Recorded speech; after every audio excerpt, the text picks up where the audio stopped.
Hello बच्चों, how are you all? I hope you all are fine. तो बच्चों, आज हम करेंगे साउंड ऑफ ई वर्ड्स। ठीक है बच्चों, चलो वीडियो को स्टार्ट करते हैं। सभी मेरे साथ बोलेंगे और लिखेंगे। ठीक है, लिखो L E G, lag. B E G, bag.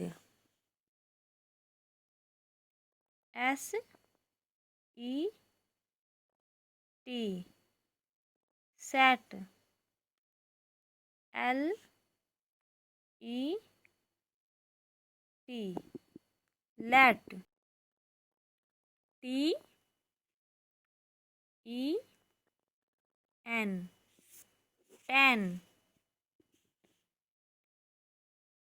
H E N, hen।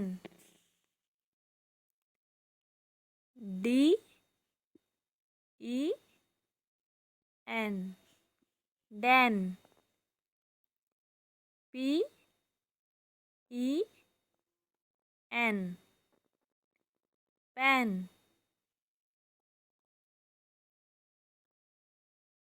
M E N,